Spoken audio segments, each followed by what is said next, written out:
For more than 200 years of American history, no former president has faced criminal charges. But history took a sharp turn this year. Donald Trump, a name synonymous with controversy, has been indicted thrice in 4 months and finds himself entangled in legal quicksand. With 78 counts spanning in multiple states, let's delve into the details of the cases against him. All of us here today do not want to see our election victory stolen by emboldened radical left Democrats, which is what they're doing. More than 2.5 years after Trump supporters stormed the US Capitol, the former president has been criminally charged for trying to overturn the results of the 2020 election. All of us here today do not want to see our election victory stolen by emboldened radical left Democrats, which is what they're doing, and stolen by the fake news media. That's what they've done and what they're doing. We will never give up. We will never concede. It doesn't happen. You don't concede when there's theft involved. The 45-page indictment contains 4 counts: conspiracy to defraud the United States, conspiracy to obstruct an official proceeding, obstruction of an attempt to obstruct an official proceeding, and conspiracy against rights. The attack on our nation's capital on January 6, 2021, was an unprecedented assault on the seat of American democracy. As described in the indictment, it was fueled by lies. Lies by the defendant targeted at obstructing a bedrock function of the U.S. government, the nation's process of collecting, counting, and certifying the results of the presidential election. The men and women of law enforcement who defended the U.S. Capitol on January 6th are heroes. Trump has pleaded guilty and calls the charges a bid to stop him from reclaiming the White House. The fake charges put forth by the Biden sham, we call it a sham indictment, and the man that's doing it, I really believe he's mentally ill. But these are outrageous, and it is an outrageous criminalization of political speech. They're trying to make it illegal to question the results of an election.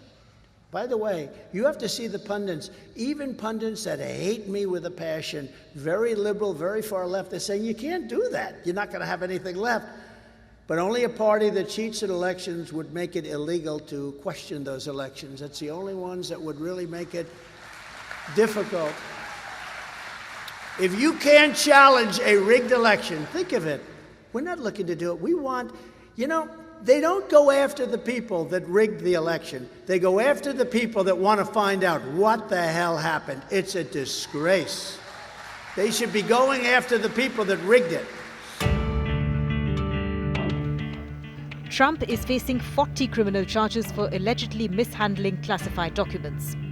When the FBI searched Trump's Mar-a-Lago estate in Florida, they found hundreds of documents that were marked as classified. The charges relate to his handling of the documents, as well as efforts to obstruct the FBI from retrieving the papers. A superseding indictment added 3 more charges and accused Trump of plotting to destroy incriminating security footage. Trump has once again pleaded not guilty to all charges, and the trial is set to begin in May 2024. I want to address the appalling announcement today by the egregiously corrupt Biden administration and their weaponized Department of Justice. Would you like me to talk about that? Larry, would you like me to talk about that? This horrendous abuse of power is the latest in a long series of witch hunts.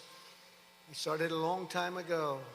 I thought the investigation with the document hoax was dying or dead or over, and the investigation into January 6th, in my very peaceful and patriotic speech, remember? Peaceful and patriotically, was dead, especially after the record-setting 40-point loss of Liz Cheney in the great state of Wyoming. I thought it was dead.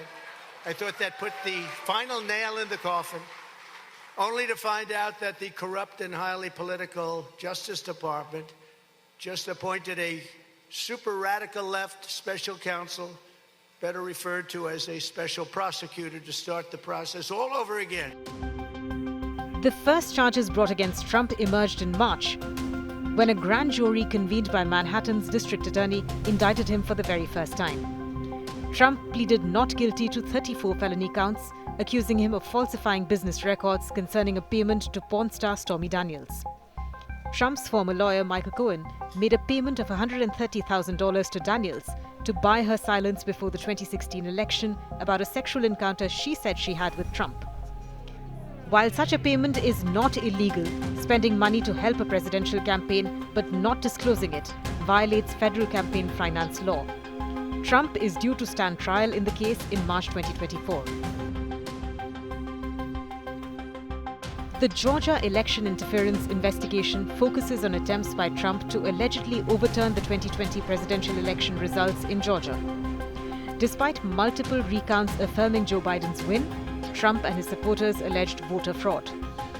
The crux of the investigation is a phone call between Trump and Georgia's chief elections officer, in which the former president suggested local officials could find more than 11,000 votes. The potential charges include solicitation of election fraud, making false statements to government officials, and racketeering. Once again, Trump has denied any wrongdoing and has accused the Fulton County District Attorney of launching a politically motivated inquiry against him.